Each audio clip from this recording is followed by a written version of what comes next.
When he campaigned for the presidency in 1992, Bill Clinton considered his wife Hillary Rodham as an asset. You buy one, get one free, he joked about her policy acumen and intention to play an active role in White House affairs. But Americans were ambivalent about having an empowered, highly educated woman who kept her own name when she married Bill Clinton. She was forced to add Clinton to the end of her name and play down her considerable professional achievements. Rodham Clinton became the first presidential wife in history to have a postgraduate degree and have maintained a professional career up to the point of entering the White House.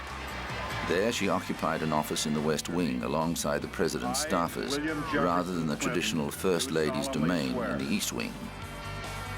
The winds of change certainly swept through the White House. America's new First Lady was more interested in promoting her policy priorities than choosing curtains and opening fates.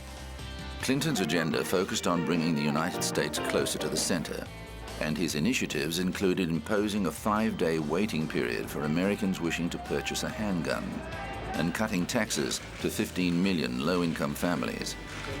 But Hillary's major initiative, a comprehensive health care plan, failed to pass through Congress. Clinton's foreign policy imperatives included a sustained effort to negotiate peace in the Balkans. He used NATO to launch military action against the Serbs and force them from Kosovo.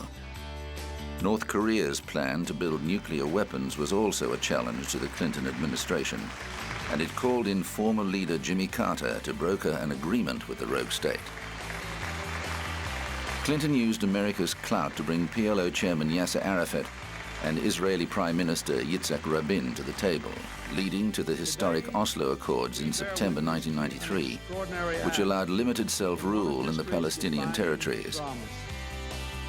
But in a pattern that was echoed throughout his presidency, domestic scandals threatened to undermine Clinton's position. Failed real estate dealings with which the Clintons had been involved became known as whitewater, and Republicans milked the issue for political capital, attempting to smear the couple's reputation and hobble them at the next election.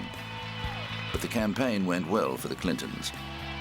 Hillary kept her appearances low-key, focusing on the Democratic Party's liberal heartland, where she was popular with the rank and file.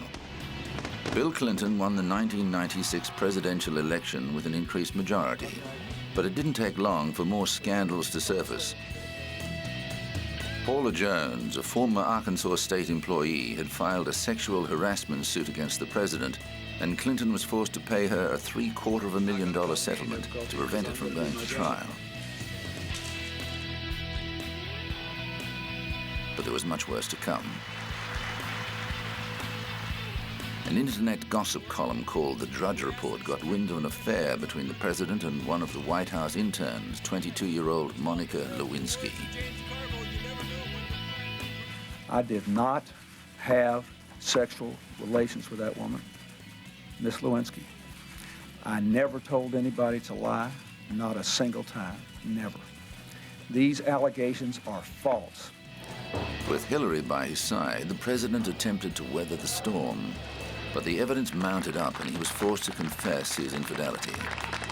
While Hillary stood by him in public, she later admitted she could hardly bear being with him in private. I don't think there is a fancy way to say that I have sinned. It is important to me that everybody who has been hurt know that the sorrow I feel is genuine. First and most important, my family, also my friends, my staff, my cabinet, Monica Lewinsky and her family, and the American people. I have asked all for their forgiveness. I have repented. It was a chastened president who saw out his last years in office. The Clintons began to look to the future and decided it included a political career for Hillary. A Senate seat in New York was earmarked for her, and the couple bought a house in Chappaqua, just outside New York City. Hillary entered Congress in 2001, becoming the First Lady to run for public office. In the 2008 presidential race, she won more primaries and delegates than any other woman in American history, but lost the Democratic nomination to Barack Obama.